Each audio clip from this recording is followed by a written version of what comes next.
धन्यवाद अध्यक्ष महोदय। मेरा गैर सरकारी संकल्प का विषय है 1932 खतियान आधारित स्थानीय नीति लागू कराने को लेकर सीधी पहल।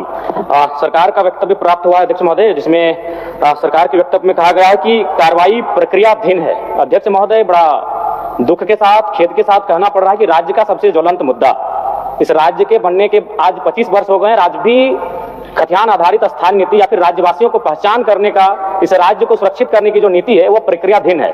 सरकार के उत्तर में हमें ये कहा गया है कि 20 तारीख 12वां महीना 2023 से को पुनः विधानसभा से पारित होने के बाद ये प्रक्रियाधीन है। तो मैं जानना ये चाहता हूं कि 2 वर्ष हो चुके हैं, 23 हम 25 में आ चुके हैं, तो अब तक ये प्रक्रिया कहां तक गई है?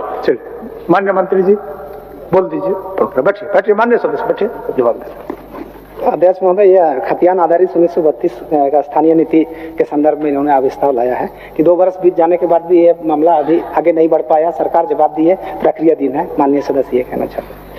तो एक्चुअली अध्यक्ष महोदय, इसके बारे में झारखंड राज्य झेल रही है। राज्य गठन के बाद से क्या क्या परिस्थितियां बनी, कौन कौन लोग इस प्रदेश में शासन व्यवस्था चलाए और उस समय क्या क्या स्थितियां हैं, माननीय सदस्य भी इस बात को अच्छी तरह से अपने वक्तव्य में इन्होंने अविस्तार में इन चीजों को प्रस्तावित किया है कि कब कोर्ट के द्वारा इसको निरस्त किया गया है, कब सरकार इसको अंगीकृत किया है। एक्चुअली अध्यक्ष महोदय, चूंकि ये बहुत राज्य का प्रासंगिक विषय और बहुत महत्वपूर्ण विषय है जिसको माननीय सदस्य ने अविस्तार के माध्यम से उठाया, मैं बताना चाहता हूँ कि तत्कालीन सरकार जो वर्तमान में विपक्ष के रूप में लेकिन यहाँ मौजूद नहीं है, उन्होंने बिहार सरकार के श्रम एवं नियोजन विभाग की परिपत्र संख्या 806 दिनांक 3/3/2082 को कार्मिक प्रशासनिक सुधार तथा राजभाषा विभाग की अधिसूचना संख्या 3389 दिनांक 22/9/2001 द्वारा संशोधन के साथ अंगीकृत किया था। उसको हाईकोर्ट ने निरस्त कर दिया।